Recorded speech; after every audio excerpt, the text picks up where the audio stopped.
Buenos días y bienvenidos a las entrevistas en Religión Digital, y nos acompaña Fernando Fuentes. Buenos días, Fernando. Buenos días, Jesús. Subdirector general de la Fundación Pablo VI. Hoy venimos a hablar de la fundación, pero sobre todo de quien da nombre a esa fundación. Un gran desconocido en España, pese a que tuvo una función esencial en la Iglesia de nuestro país en los últimos años, que es el Beato Pablo VI. Este 14 y 15 de octubre organizáis un simposio homenaje a Pablo VI en la Fundación. Cuéntanos un poco por qué surge esta posibilidad, este deseo de homenajear esta figura. Yo creo que había una deuda con Pablo VI que no es que se pueda resarcir totalmente con un simposio solo, pero bueno, en la Universidad Pontificia de Salamanca, cuyo campus tenemos nosotros también en la Fundación, hubo ya un congreso sobre Pablo VI y España. Hace ya unos años vinieron expertos internacionales, quedó buen gusto de esa cita académica, y con la beatificación de Pablo VI, pues el día de los 4 papas. Sí, en la beatificación pues ya comentamos y nos animamos a darle también un impulso y renovar el conocimiento de Pablo VI. Pablo VI como personaje pues seguramente está un poco lejano en el tiempo para mucha gente,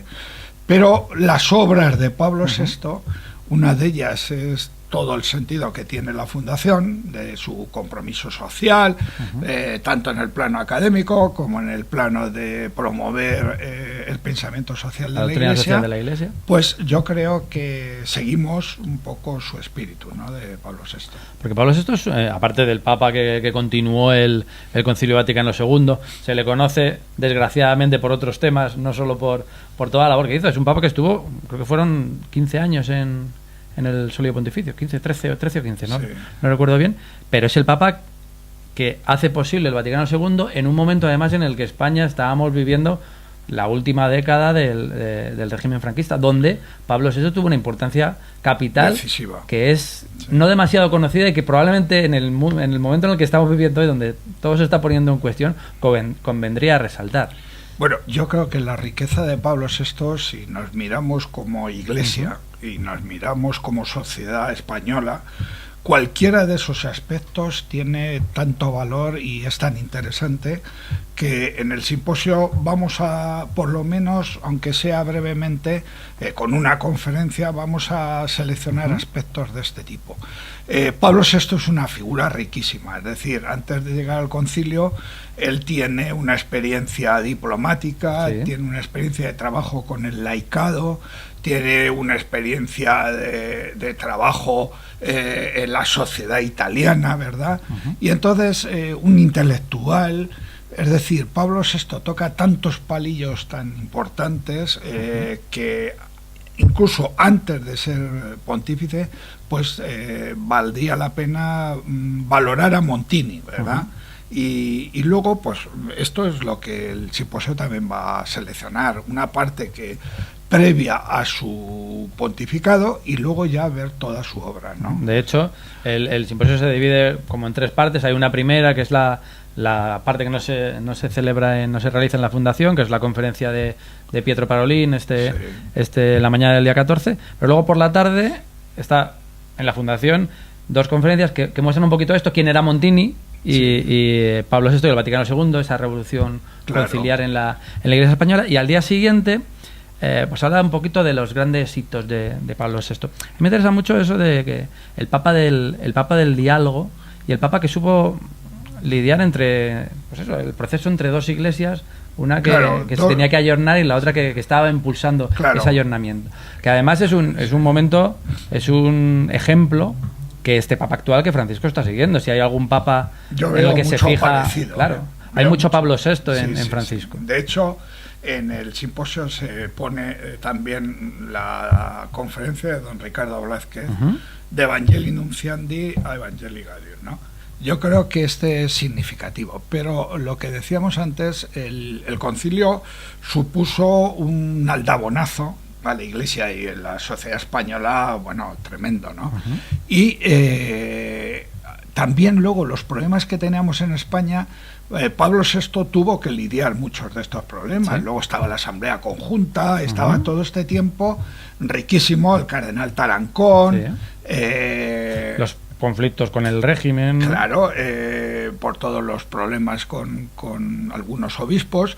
En lo que afecta a la fundación, pues no cabe duda que en esos años es cuando empieza también a tener vida nuestra institución, porque todo lo que significa el Instituto Social León XIII, todo lo que significa la Facultad de Ciencias Políticas y Sociología. Que los laicos se hacen mayores y toman protagonismo en la Iglesia española. Y los propios sacerdotes, los sacerdotes en aquel tiempo nos animamos por este influjo a estudiar ciencias que no son ordinarias dentro de nuestra formación, ¿no? Estudiar sociología, estudiar estas áreas que son tan interesantes. Entonces, el Instituto de Pastoral, que toma fuerza, es decir, la renovación, porque no hay que olvidar también que Pablo VI lo miramos siempre desde un punto de vista social, pero también fue el impulsor de la renovación litúrgica.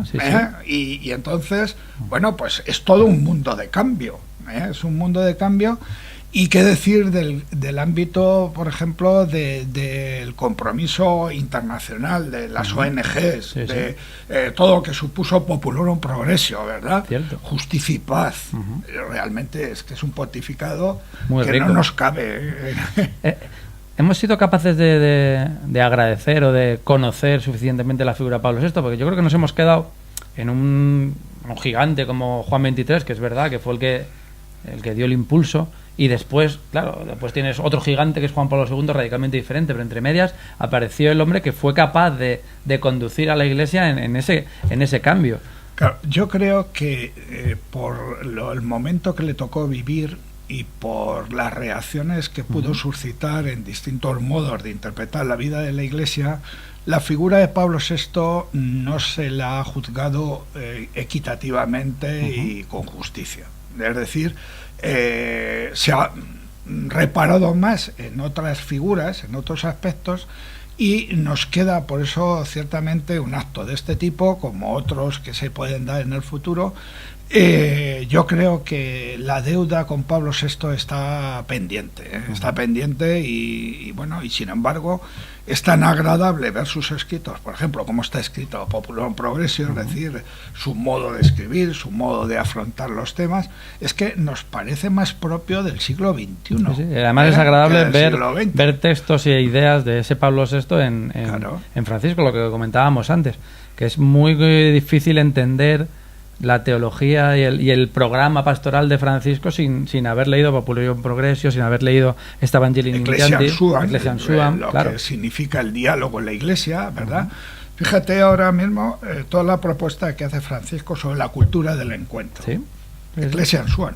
Es decir, que tiene su antecedente. Y el trabajo ecuménico, el que arranca con ese famoso abrazo. Que es tan relevante en la época de Pablo VI, que ya quisiéramos seguramente ahora el poder tener esta capacidad, ¿no? Es cierto. ¿Le veremos en los altares? Ya es beato, le veremos yo creo que estamos confiando todos y rezamos para que sí sea. Ciertamente es una figura que pueda ayudarnos a la vida y a la santidad de la Iglesia, ciertamente. El simposio homenaje a Pablo VI, que se celebra aquí en Madrid los días 14 y 15 de octubre con una conferencia inaugural en la sede de la Conferencia Episcopal, y el simposio en sí en la Fundación Pablo VI, que creo además, no sé si la entrada es libre, si hay... Sí, la entrada es libre, y además se van, auditorio, que tenemos 700 plazas. Pero además se va a emitir por streaming se va a emitir en directo, de tal forma, porque hay mucha gente que tanto en España como en otros países les puede resultar interesante estas conferencias. Entonces, la dirección tanto de Pablo VI como la dirección Fundación Pablo VI, como la dirección de Conferencia Episcopal, en las dos van a emitir en directo estas conferencias, y no cabe duda que van a venir ponentes, conferenciantes de primera. Sí, que no hemos hablado de ellos, pero aparte del cardenal Parolin está Giovanni María Vian, el cardenal Sebastián, que es un lujo para esta casa, el cardenal Blázquez, que comentabas tú, Lucheta Scarafia, Juan Mari Laboa, que es el mayor experto probablemente en esa época en España. Vicente Cárcel. que es el que cierra con la conferencia entre Pablo VI y las relaciones Iglesia-Estado en España. Verán ustedes por aquí pasar un rotulito donde está la web de la Fundación Pablo VI, fpablo6.org. fpablovi. Es verdad. .org, la verán ustedes por aquí, y les ofreceremos desde Religión Digital también la posibilidad de seguir en directo estas conferencias. Fernando, ha sido un auténtico placer. Esperamos que después podamos hablar de qué ha sacado, qué ha surgido de ese simposio, porque intuyo que es también un punto de partida para seguir hablando y seguir poniendo. Es inagotable. O sea, la figura de Pablo VI, yo creo que no se puede cerrar con actos aislados, ¿no? Que siempre son necesarios para homenajear una figura tan relevante como la de Pablo VI. Y para seguir caminando hacia adelante, porque los homenajes muertos no sirven más que para los que no quieren seguir caminando. Sí, pero se actualiza su pensamiento, que es lo más productivo, por decirlo así, ¿no? Hay que ponerlo sobre el papel, hay que explicarlo de nuevo, porque hay muchas generaciones que lamentablemente no llegamos a conocer suficientemente este trabajo. Muchísimas gracias, Fernando, ha sido un placer. Gracias, Jesús. Hasta la próxima. Y a ustedes pues les esperamos en nuevas ediciones de las entrevistas en Religión Digital. Muy buenos días.